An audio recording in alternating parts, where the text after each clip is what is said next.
Hello dear student, welcome to my YouTube channel. तो आज हम देखने वाले हैं 28 तारीख को जो सोशल साइंस का एग्ज़ाम होने वाला है उसका सारे शॉर्ट क्वेश्चन, मतलब सब्जेक्टिव का जितना भी शॉर्ट क्वेश्चन है सारे का सारे को देख लेंगे। बिल्कुल हम लोग साइंस के जैसा सोशल साइंस में भी गर्दा उड़ाएंगे। तो वीडियो को लास्ट तक जरूर देखना।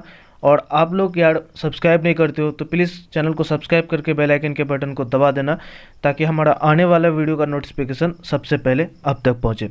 चलिए पहला नंबर क्वेश्चन की ओर बढ़ते हैं, जहाँ पे है लेटर्स द कैचेट से आप क्या समझते हैं। तो लेटर्स द कैचेट से फ्रांस में बिना अभिभावक के गिरफ्तारी वारंट होता था। किसका? बिना सूचना का गिरफ्तारी वारंट होता था। फ्रांस में सभी तरह की स्वतंत्रताओं का अभाव था। भाषण, लेखन, विचार की अभिव्यक्ति तथा धार्मिक स्वतंत्रता का पूर्ण अभाव था। ये सारा कारण था। समझ में आ गया? उसके बाद चलते हैं चौथा नंबर प्रश्न। आपको बस नंबर डाल करके आंसर लिखना है। बिल्कुल आंख बंद करके आप लोग ये पढ़ लीजिए, यही क्वेश्चन आपका फाइनल एग्जाम में पूछेगा। कह रहा है प्रथम विश्व युद्ध का तत्कालिक कारण क्या था। तो प्रथम विश्व युद्ध का तत्कालिक कारण क्या था आपको बता रहे आंसर में। ऑस्ट्रेलिया के सिंहासन के उत्तरदायी आर्किड्यूक फर्डिनेंड ने और उनकी पत्नी का वध, मतलब गिरफ्तारी, इस युद्ध का तत्कालिक कारण था। क्या था? तत्कालिक कारण यही था, उन लोग का जो गिरफ्तारी किया था। यह घटना 28 जून 1914 को सेराजेवा में हुआ था। कहाँ पे? सेराजेवा में। कब? 28 जून 1914 को। बस इतना ही लिखना है आपको, बहुत ही शॉर्ट है और आपको याद भी हो जाएगा, यहीं पे याद हो जाएगा आपको। उसके बाद है 5 नंबर प्रश्न, जहाँ पे बोल रहा है भारतीय वन अधिनियम का क्या उद्देश्य है। भारतीय वन अधिनियम का क्या उद्देश्य है? 5 नंबर प्रश्न, बहुत ही छोटा आंसर लेके आया हूँ। भारतीय वन अधिनियम कब लागू हुआ अगर आपसे पूछे तो 1927 का लागू हुआ था। तो भारतीय अधिनियम 1927 का उद्देश्य वन उत्पाद की आवाजवाही को नियंत्रित करना, उस पर शुल्क लगाना था। क्या था? शुल्क लगाना था। यह किसी क्षेत्र को आरक्षित वन, संरक्षित वन या ग्राम वन के रूप में घोषित करने के लिए अपनाई जाने वाली क्रिया की व्याख्या करता है। इसमें क्या होता है? किसी क्षेत्र का आरक्षित वन, संरक्षित वन या ग्राम वन के रूप में घोषित करने के लिए अपनाई गई एक प्रक्रिया है। उसके बाद चलते हैं 11 नंबर प्रश्न। आपको बस नंबर डालना है और आंसर लिखना शुरू कर देना है आपको। बिल्कुल छोटा छोटा आंसर है, आप याद भी करते जाइए। अब जहाँ पे बोल रहा है शिक्षा के अधिकार पर संक्षेप में एक टिप्पणी लिखें, मतलब शिक्षा का अधिकार के बारे में कुछ आपको इसमें लिखना है। तो बिल्कुल बना करके भी आप लिख सकते हैं।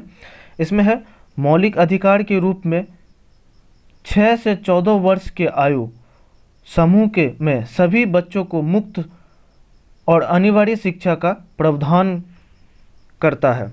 किसमें? शिक्षा का अधिकार में। कितना से कितना वर्ष का बच्चों को? तो 6 से 14 वर्ष के आयु के सभी बच्चों को मुफ्त, फ्री में और अनिवार्य कंपलसरी शिक्षा का प्रावधान करता है।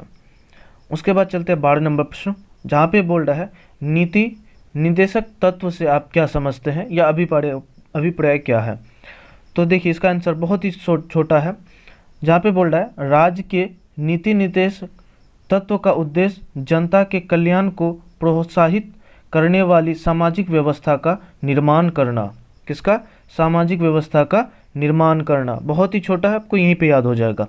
उसके बाद है 24 नंबर, जहाँ पे बोल रहा है कोसी नदी को बिहार का शौक क्यों कहा जाता है। कोसी नदी को बिहार का शौक क्यों कहा जाता है? तो देखिए इनमें आने वाली बाढ़ से बिहार में बहुत जनधन की हानि होती है। क्या होती है? जनधन की हानि होती है। इसी कारण से बिहार का इसे अभिशाप भी कहते हैं। क्या कहते हैं? बिहार का इसे अभिशाप भी कहते हैं। बिल्कुल याद कर लीजिए कोसी नदी को बिहार का शौक क्यों कहते हैं। तो ये बहुत ही छोटा आंसर है।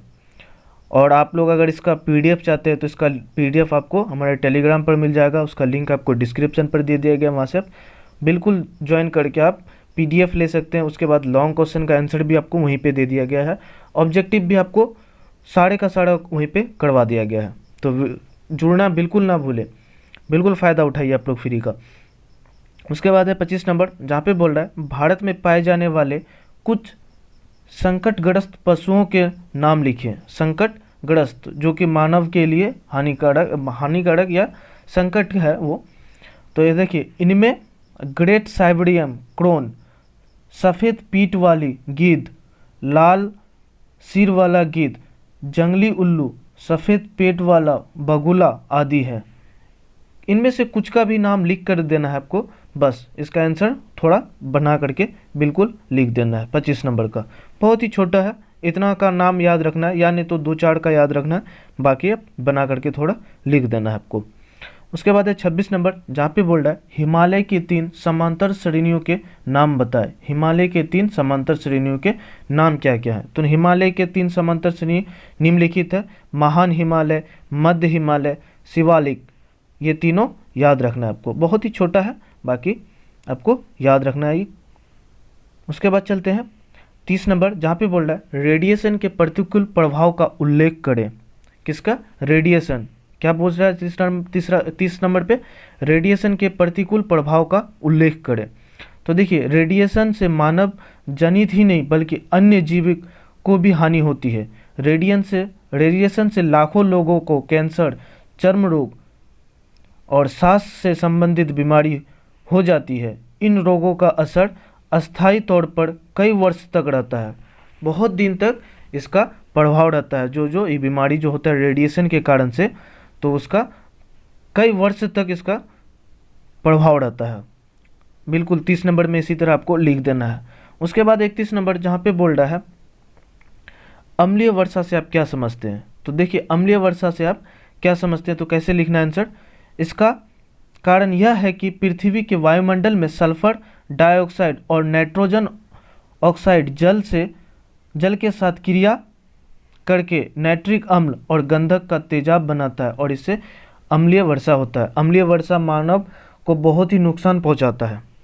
तो बिल्कुल ये 10 क्वेश्चन थे आपके, और 10 में 10 करवा दिए। ये सब्जेक्टिव आपको 10 ही पूछेंगे और आपको 20 नंबर मिलेंगे पूरा। तो याद कर लेना है, या नहीं तो आपको अगर जैसा हो समझ के अगर बना करके लिख सकते हैं तो बिल्कुल आप बना करके भी लिख सकते हैं। तो वीडियो कैसी लगी कमेंट पर ज़रूर बताना। फिर मिलते हैं नेक्स्ट वीडियो में, तब तक के लिए इतना ही। जय हिंद।